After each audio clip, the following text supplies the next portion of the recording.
starting up a business, doing something, getting a pencil and writing down what one's anticipated costs are, and using that to decide whether it's worth it to get into it to start with, but also to price the product.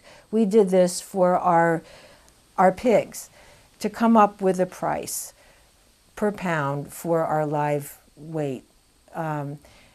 And if we hadn't done it, we would probably be charging far too little. I went to the dollar store and purchased vases for $1. And then I'd pick wildflowers and I would sell the vases with the flowers on my little table for $3. So it wasn't much of a profit, but I had a great following very quickly.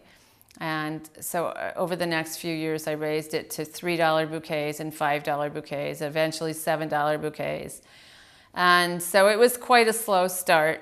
And if I made $300, I was absolutely ecstatic. When half your customers say, well, that's cheap, then you got to go up. Sometimes depends on the market. You know, like I go to 2 different markets, and sometimes I have difference in the prices from one market to another. I go to a Brooklyn neighborhood where people know used to maybe pay that much for food, so you have to lower the prices so it feed more in the standard in that market. You don't want to like undersell you sell to. Prices also determined by how much of one product you have. Like if I have a lot of something that I want to like just move faster, I maybe lower my prices. If I have like not enough of something that I wanted to like sold slowly, I made the price a little higher. I think what I have to do at the end of this year is I keep keeping as the best records that I can of how much I charge for things, how much sells, and how much acreage or how many bed feet are planted in. And then I'll go back at the end of the year and say, okay, what profit did I make per bed foot of this vegetable? Do I need to raise the price of that vegetable because I could make more money off of it, I'm charging too little? Or do I need to plant less of it because I'm not actually selling very much of it and it wasn't worth my time and effort to grow that much of it?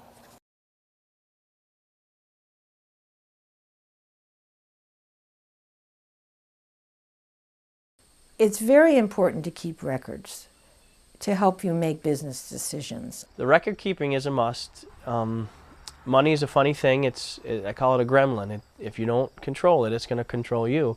And you're invoicing. You have to constantly invoice. If you think you can get in the house and invoice every 2 weeks, you're missing something. You're losing some income, and eventually that lack of paperwork will catch up with you. So it's a struggle for me.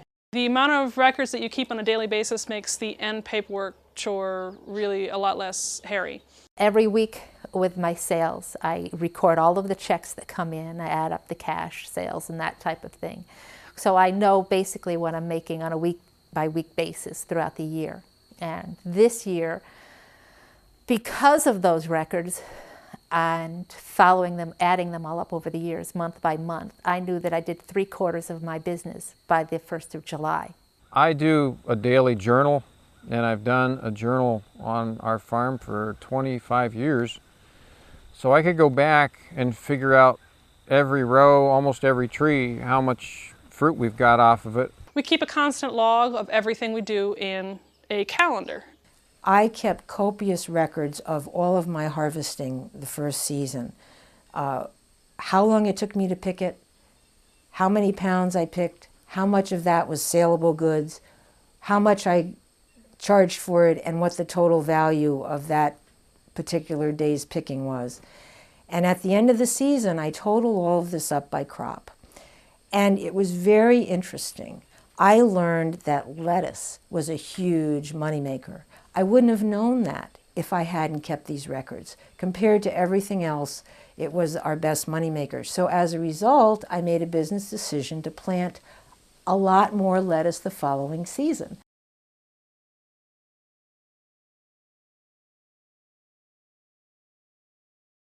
Well, we've expanded hugely over the past 2 years from 4 cows to 12. That's threefold, I guess. Lots of my friends like to make jokes about that.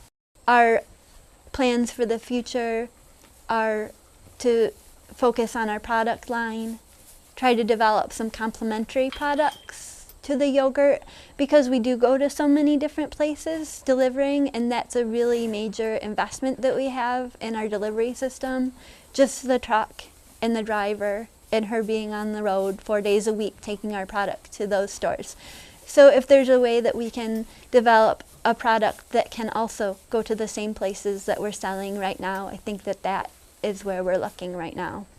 Part of the plan is I'm slowly going to be continuing to expand until every operation is profitable, or if it looks like it's not going to be profitable after a few years, then I'll phase it out. I'm starting out with beef in a small way. I got 8 head of beef, and depending on how that sorts out, I'll decide whether I work it up to a cow herd of maybe 15 to 25 animals. But it'll take me a couple years to make that decision. One very important source that I would put top of the list is our customers. They let us know what's working, what isn't working, what they want more of, what they want less of. So we need to listen to our customer base. We have expansion plans and the ground's prepared already for planting another 7 acres of fruit. And we're basing that on every year for the last 4, we've doubled our U-pick. 4 to 5 years down the road, we are hoping to be in the black, at least for certain ventures. As we continue to develop ventures, however, those ventures will not be in the black for a ways longer.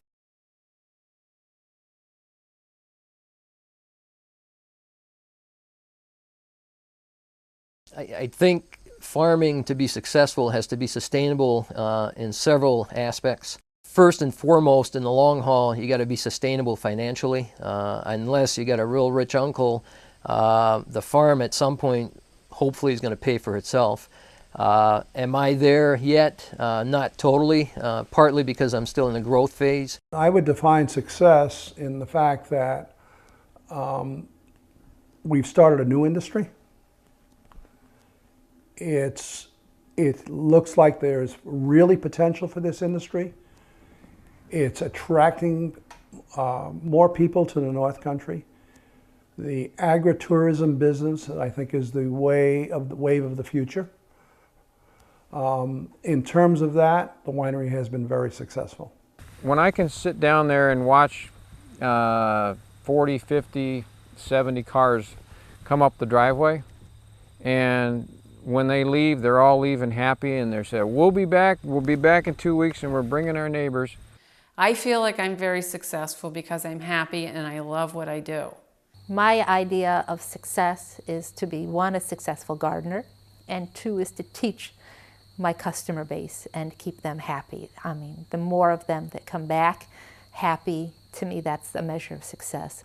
Am I succeeding at farming? Yes, I believe we are succeeding because we are able to grow a good quality vegetable, many types, and sell them, and we have many return customers that do enjoy what we offer. Having been in it for 2 years, we are covering our costs and taking as little out as we need to live on and throwing everything right back into the farm in every way that we can. So whether that's buying animals when we need to